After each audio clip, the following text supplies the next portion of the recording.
भूर्भुवः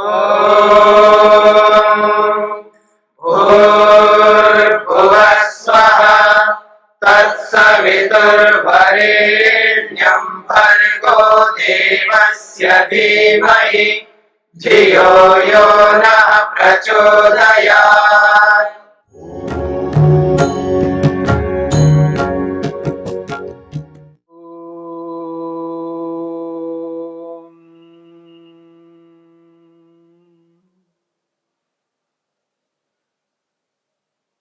समाधि पाद के 41वें सूत्र को लेकर के विचार चल रहा है। 41वें सूत्र में समाधि को लेकर के बात कही जा रही है और समाधि को सूत्र में समापत्ति इस शब्द से स्पष्ट किया है। समापत्ति को तदाकारापत्ति कहते हैं। तदाकारापत्ति का अभिप्राय है जो वस्तु जैसी है उस वस्तु का प्रत्यक्ष कराने का जो साधन है मन, वह मन उस वस्तु के साथ जुड़कर उस वस्तु जैसा बन जाता है। इसको कहते हैं तदाकारापत्ति। महर्षि पतंजलि ने समापत्ति शब्द का प्रयोग किया है और इस समापत्ति को समझाते हुए महर्षि वेदव्यास ने तदाकारापत्ति शब्द को कह करके समझाया। सूत्र है क्षीणवृत्तेः अभिजातस्य इव मणेः ग्रहीत्री ग्रहण ग्राह्येषु तस्थ तदंजनता समापत्ति ही। क्षीण वृत्ते है जो वृत्तियां हैं, आपने सुना है 5 प्रकार की वृत्तियां हैं। प्रमाण, विपर्यय, विकल्प, निद्रा और स्मृति। इन 5 वृत्तियों को रोक लेने पर क्षीण, क्षीण का मतलब है समाप्त हो गए हैं, दब गए हैं, रुक गए हैं। कौन? मन के विचार, मन की वृत्तियां। क्षीण वृत्ते, वृत्तियों के रुक जाने पर या वृत्तियों के रुक जाने से समस्त वृत्तियां रुक गई हैं, ऐसा मन है। क्षीण वृत्ते है, ये मन का विशेषण है। क्षीण वृत्ते है ऐसा मन जिस मन के अंदर वृत्तियां रुक गई हैं, क्षीण हो गई हैं, नष्ट हो गई हैं, दब गई हैं अथवा रुक गई हैं। यानी ऐसा मन जिस मन में कोई वृत्ति नहीं चल रही है, इसी को कहा क्षीण वृत्ते है। और उदाहरण से समझाया है, जब क्षीण वृत्ते की स्थिति आती है, यानी जब वृत्तियां रुक जाती हैं, उस स्थिति में मन की क्या स्थिति होती है, उस मन की स्थिति को समझाने के लिए एक विशिष्ट लौकिक प्रसिद्ध उदाहरण दिया है। वह उदाहरण है अभिजातस्य इव मणेः। मणेः, मणि, स्फटिक मणि, बिल्लोर पत्थर, क्रिस्टल को कहते हैं। और वो कैसा मणि है, तो उसके लिए भी एक विशेषण दिया है अभिजातस्य। अभिजातस्य का अर्थ है अभी अभी प्रकट हुआ है, बिल्कुल नया है। ऐसा बिल्लोर पत्थर है, अभी प्रकट हुआ है, अभी निकाला गया है जमीन से। ऐसे मणि को यहां पर अभिजातस्य शब्द से कहा है। तो अभिजातस्य मणे इव, मानो अभी अभी नवीन बिल्लोर पत्थर हमारे समक्ष आया है, ऐसा जो बिल्लोर पत्थर है उसके इव, समान। क्या मतलब है इसका?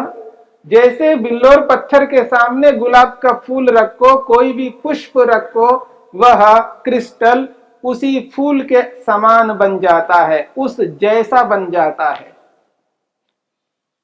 इसी के लिए महर्षि पतंजलि ने तत्स्थ कहा है। तत्स्थ, उसके साथ स्थित होना यानी उसके साथ जुड़ जाना। इसी बात को महर्षि वेदव्यास ने तेषु स्थितस्य कहा है, यानी जिस जिस वस्तु के साथ बिल्लोर पत्थर जुड़ जाता है उस वस्तु जैसा बन जाता है। ठीक मन भी ऐसा ही बन जाता है।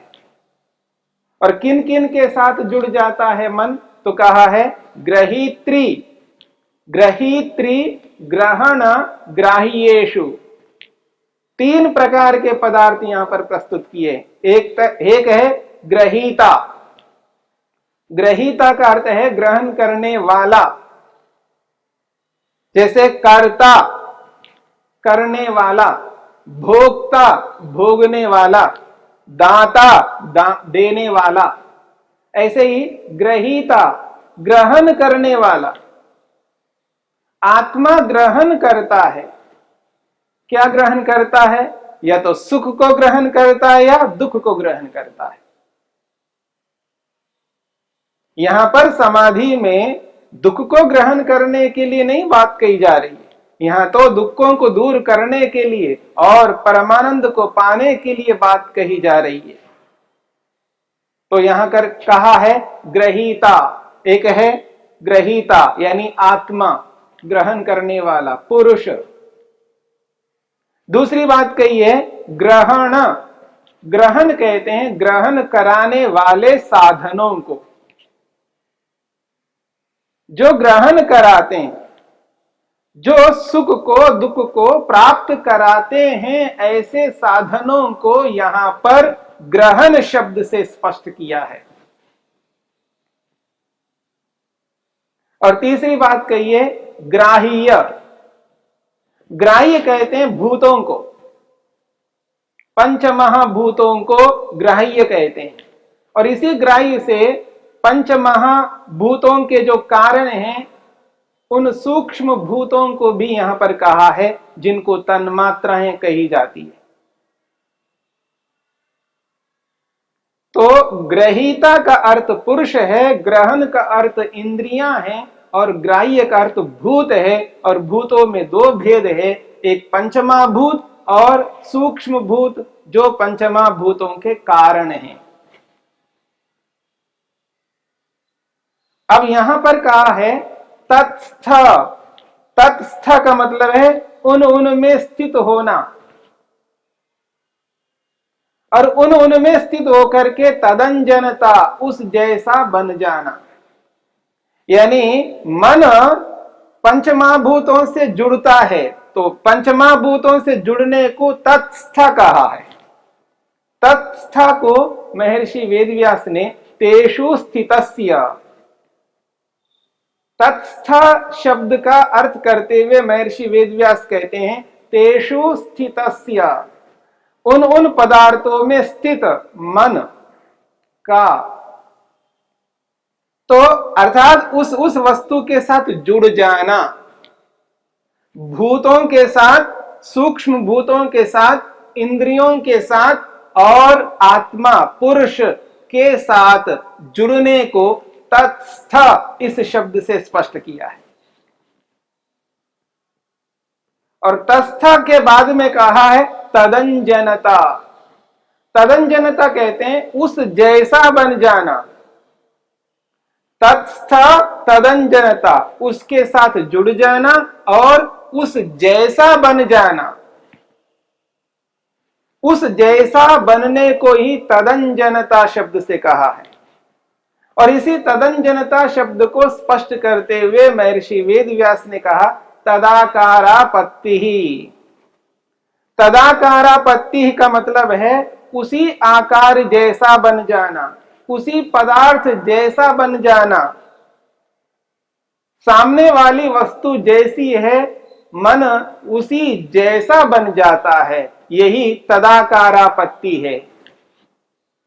इसी तदाकारापत्ति को महर्षि पतंजलि ने तदंजनता शब्द से कहा है, और तदंजनता ही समापत्ति है, यानी तदाकारापत्ति ही समापत्ति है, यानी समाधि है। पंचमहाभूतों से जुड़कर मन उस जैसा बन जाता है और उस जैसा बन करके वैसा ही प्रतीत होता है, यानी वैसा ही आत्मा को दिखाता है। यह है आंतरिक प्रत्यक्ष। जिस प्रकार नेत्रेंद्रिय बाह्य पदार्थ को, किसी भी वस्तु को, कुर्सी को, टेबल को, मकान को, किसी मनुष्य को नेत्रेंद्रिय के माध्यम से मन देखता है, यानी मन नेत्रेंद्रिय को संकेत करता है और नेत्रेंद्रिय उस सामने वाली वस्तु के साथ जुड़ जाती है, अथवा उसका जो प्रकाश है नेत्रेंद्रिय के साथ जुड़ जाता है, उसका जो चित्र, उसकी जो आकृति है। अब नेत्रेंद्रिय उस आकृति को मन तक पहुंचा देती है और मन में उस पूरी आकृति को लाया जाता है नेत्रेंद्रिय के माध्यम से, यानी नेत्रेंद्रिय उस आकृति को मन को पहुंचा देती है और मन में वो जो आकृति आती है, उस आकृति के आने पर मन मानो उस आकृति के समान बन जाता है। वो एक क्रिस्टल के समान है, वो एक बिल्लोर पत्थर के समान है, एक मणि है। और जब उस जैसा मन बन जाता है तो उसको आत्मा देखता है, हाँ ये मनुष्य है, ये कुर्सी है, ये टेबल है, ये मकान है। जिस किसी भी वस्तु को नेत्रेंद्र के माध्यम से देखते हैं, उन सबका चित्र, उन सबकी आकृतियां वो नेत्रेंद्र के माध्यम से मन में जाते हैं और मन में जाकर के मन में आए हुए उन चित्रों को, उन आकृतियों को आत्मा देखता है और मन उस जैसा बन करके उनको दिखा देता है। ठीक इसी प्रकार समाधि में होता है। परंतु समाधि में बाह्य पदार्थों का साक्षात्कार नहीं हो रहा है, जो इन इंद्रियों से दिखाई नहीं देती हैं। ऐसी वस्तुएं जिनको अतीन्द्रिय कहा जाता है, इंद्रिय गोचर नहीं है, उनको अंदर ही अंदर समाधि के माध्यम से साधक प्रत्यक्ष कर लेता है। और आपके सामने ग्राह्य पदार्थों को लेकर के उनकी जो समाधि होती है, उसकी प्रक्रिया आपके समक्ष रखी है पिछले दिनों में। तो जिस प्रकार से ग्राह्य पदार्थों का साक्षात्कार समाधि में होता है और ग्राह्य पदार्थों में 5 महाभूतों को और 5 सूक्ष्म भूतों को, जिनको तन्मात्राएं कहते हैं, उनको ग्रहण किया है, उसकी प्रक्रिया आपके सामने रखी। ठीक उसी प्रकार ग्रहण के बारे में, इंद्रियों के बारे में समझना है। यहां ग्रहण के बारे में स्पष्ट किया जा रहा है। क्या किया जा रहा है? महर्षि वेदव्यास कहते हैं तथा ग्रहणेषु अपि इंद्रियेषु द्रष्टव्यम। ग्रहण शब्द को समझाते हुए महर्षि वेदव्यास कहते हैं, ये जो ग्रहण है ये क्या है? तो कहते हैं ग्रहणेषु इंद्रियेषु तथा ग्रहणेषु अपि इंद्रियेषु द्रष्टव्यम। जिस प्रकार से स्थूल भूतों के विषय में बताया है, जिस प्रकार से सूक्ष्म भूतों के विषय में बताया है, ठीक उसी प्रकार यहां पर ग्रहण यानी इंद्रियों के बारे में भी द्रष्टव्यम, देख लेना चाहिए, समझ लेना चाहिए, अनुभव प्रत्यक्ष कर लेना चाहिए। जैसे वहां पर स्पष्ट किया है, स्थूल आलंबनोपरक्तम, स्थूल आलंबनोपरक्तम स्थूल स्वरूपा आपन्नम, स्थूल आलंबनोपरक्तम स्थूल रूप समापन्नम, स्थूल रूप आभासम भवति।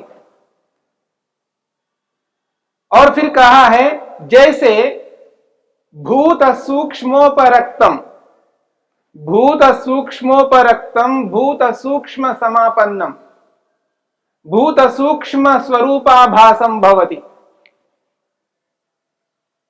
उसी प्रकार से यहां पर स्पष्ट किया जा रहा है, ग्रहण आलंबनोपरक्तम, ग्रहण आलंबनोपरक्तम ग्रहण समापन्नम,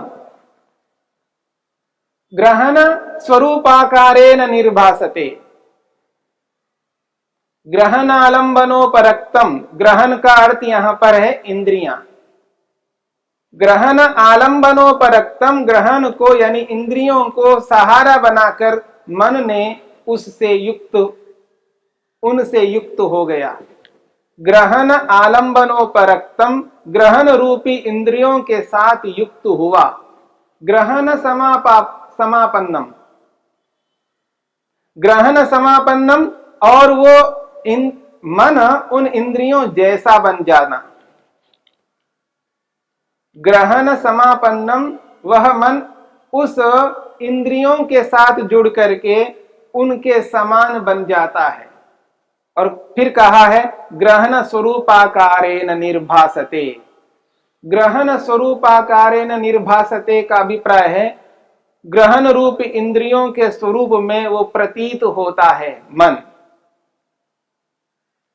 तो यहां पर स्पष्ट किया जा रहा है ग्रहण जो इंद्रियां हैं उनसे युक्त होकर के मन इंद्रियों जैसा बनकर इंद्रियों के रूप में दिखाई देता है। मन इंद्रियों के साथ जुड़ जाता है, इंद्रियों जैसा बन जाता है और इंद्रियों के रूप में दिखाई देता है।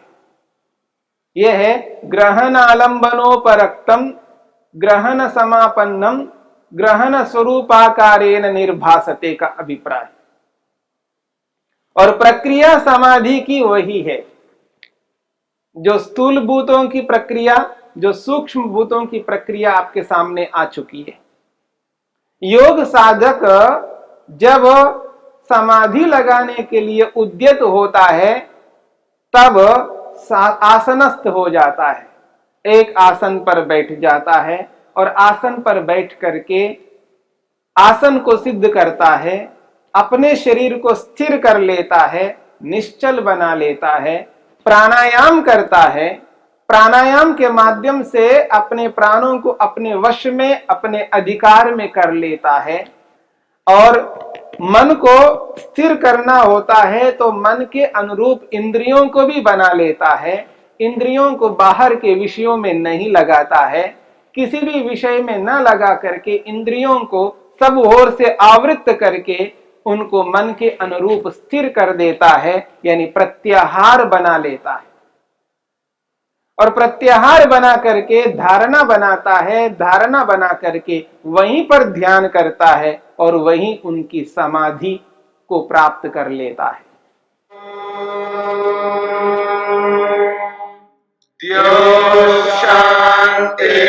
शांतिरंतरिक्षं शांति पृथिवी शांतिरापः शांतिरोषधयः शांतिः वनस्पतयः शांतिर्विश्वे देवाः शांतिर्ब्रह्म शांति सर्वं शांति शांतिरेव शांति क्षमा शांतिरेधि।